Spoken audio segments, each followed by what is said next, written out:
What's going on, everybody? Mortem here, this time bringing you another Divinity lore video about the Black Ring. So, just a quick caveat, well, two really. One, there's going to be a ton of spoilers for a bunch of Divinity games. I try to tell this at the top of all these lore videos because, a lot of people still play Divinity Original Sin 2 for the first time, that kind of stuff. Tons of spoilers for, almost all of the Divinity games. The second thing I want to mention is that some stuff I'm going to breeze through in this video because we are focused on the Black Ring.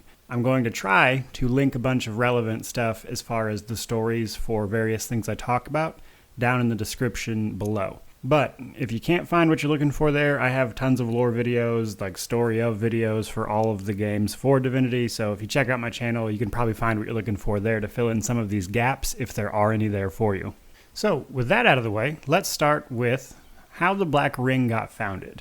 The Black Ring is actually a faction that descends from a separate faction known as the League of the Damned. Now, the League of the Damned was involved in Chaos, the demon god's second attempt at entering Rivellon after being banished by the gods. This war ultimately fails, and Chaos is once again refused entry. This happens in 611 AD. Now, the League's leader at the time of this war was actually a guy named Ulthring.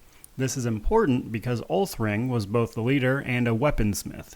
He created the Sword of Lies. The Sword of Lies housed a portion of Chaos's soul, his essence, if you want to call it that. And we will double back to that here in a minute. Now, again, the Black Ring descended from the League of the Damned. However, the Black Ring is considered tame by comparison.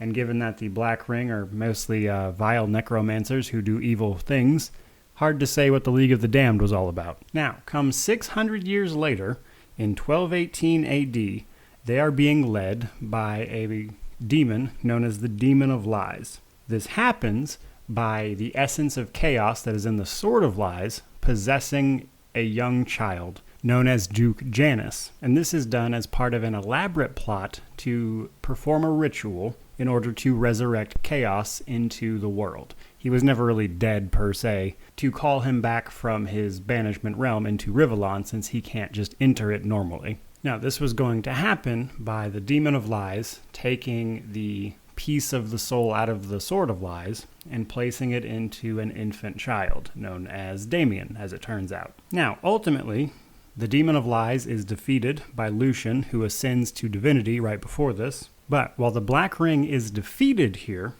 they are still present, like they weren't completely wiped out. And moreover, they were aware of Damien's existence.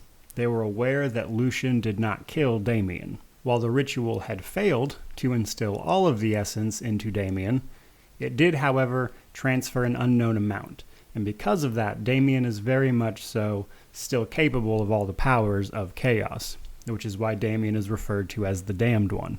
Now, once Damien is roughly 15 years old or so, the Black Ring sends an operative known as Yagurna to help Damien realize his potential. However, Yagurna and Damien wind up falling in love. But, unfortunately for both of them, Lucian catches wind of this, that someone is trying to tell Damien about his less than awesome background. As a result, Lucian has Yagurna executed, which Damien walks in on. Obviously seething with rage, to say the very least, Damien flees, and he goes right to the Black Ring.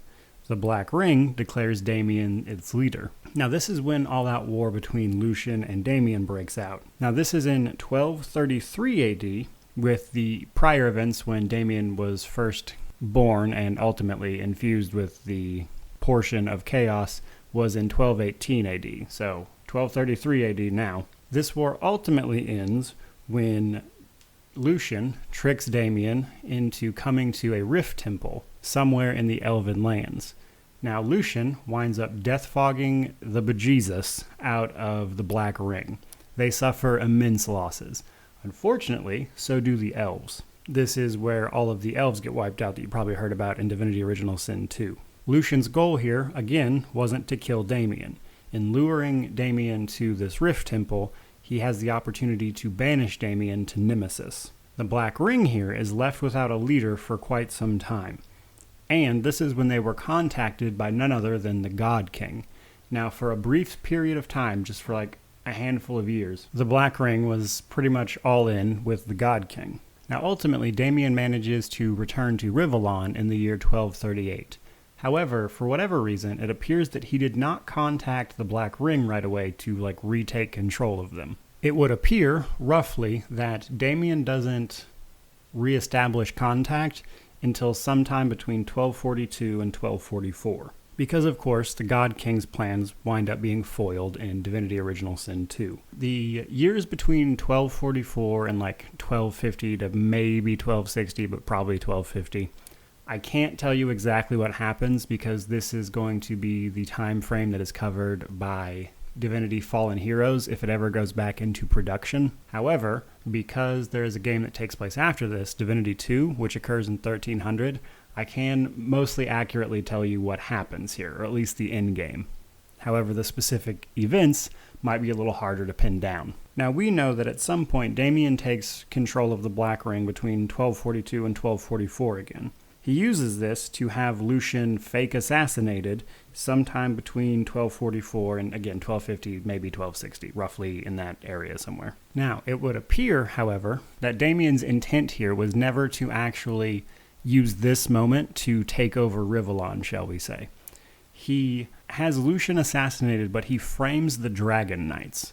Now, the whole world, the Divine Order, like all the military, basically go all in on destroying Dragon Knights wherever they can be found, anything Draconic related. The Black Ring and Damien use this chaos to start gathering forces up. And they're pretty much in the background, just gathering forces until 1300 AD and the events of Divinity 2. Now, in Divinity 2, the Dragon Knights are just about wiped out. Your player character becomes the very last one. And after a slew of victories that go against the aims of the Black Ring, Damien and the Black Ring themselves decide to make their appearance. And they launch an all-out assault against all of Rivellon, and namely the capital of Rivellon, Alaroth. However, thanks to the help of the Dragon Knight, the protagonist of Divinity 2, the Black Ring fails tremendously, is all but wiped out again.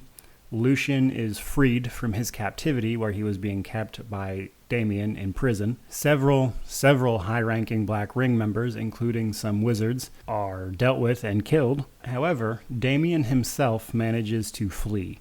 Damien himself lives to tell the tale. And that is kind of everything I could gather up on the Black Ring, the necromancers, the dark acolytes of the world, the mortal enemies of the divine, the paladins, basically everyone, the servants of chaos. And with that, guys, this is pretty much going to wrap up this video. So, if you guys have anything you want to talk about, by all means, leave it down in the comment section below. I'd love to hear what you guys think of the Black Ring. I think they're pretty cool myself, at least aesthetically. With that in mind, thank you so much for watching. May you wander in wisdom and have an amazing day.